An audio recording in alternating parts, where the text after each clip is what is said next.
To all OFW. Paglilinaw lang para sa mga katanungan kung sino ang pwedeng gumamit ng OEC.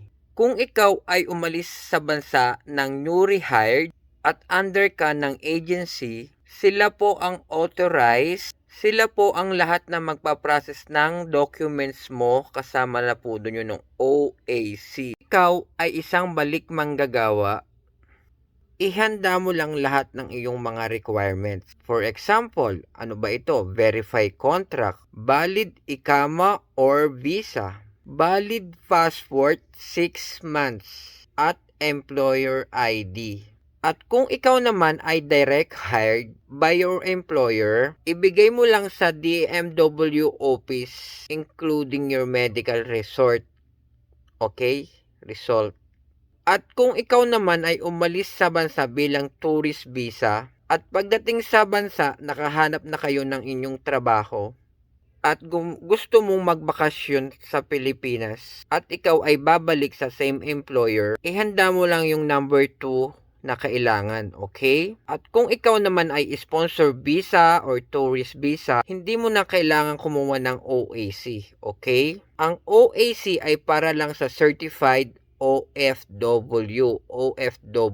So sana lahat ng kasagutan nyo ay nasagot ko na. Okay? Kung ikaw naman ay nagpalit ng employer, kailangan mo magpa-verify ng kontrata para makakuha ka ng OAC sa Pilipinas. At kung ikaw naman ay same employer lang, hindi ka na magpa-verify ng kontrata. Okay? Pumunta ka na lang sa website ng DMW at reprint mo yung exemption mo. Okay? Maliwanag po ba? Maliwanag. Maliwanag. Maliwanag. Regarding naman po sa e-travel, kapag po tayo ay uuwi sa Pilipinas at magbabakasyon at babalik po tayo, kailangan po natin ng arrival at departure. Okay?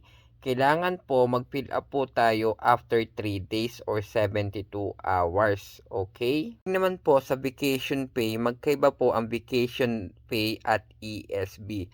Ang vacation pay kapag po tayo ay uuwi sa Pilipinas at magbabakasyon, makukuha po natin ito sa ating amo. Okay? Kapag po tayo ay magbabakasyon. Ang ESB naman po ay makukuha po natin kapag po tayo ay uuwi na at hindi na babalik sa ating employer. At kailangan po mayroon po tayong 4 na taon para makakuha tayo ng ESB sa ating employer or amo. Okay po?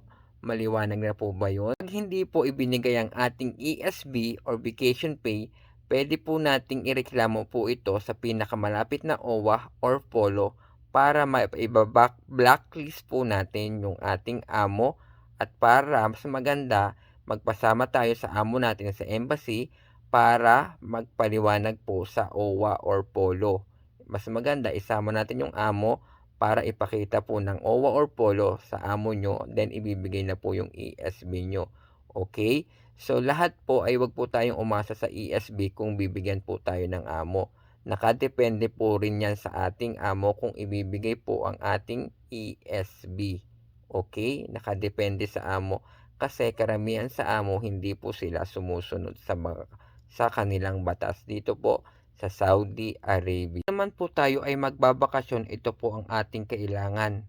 Okay? Passport po, valid 6 months. Ang kailangan natin, confirmed ticket, exit visa po ating pong kailangan at e-travel. Kapag naman po tayo ay babalik sa bansang pinanggalingan, ang kailangan po natin ay ticket, passport, e-travel departure, at saka po re-entry visa, at saka OAC. Okay? Ang OAC po ay kailangan po, iyon po ay mahalaga kasi kung wala po ito, hindi po tayo makakabalik sa ating bansa.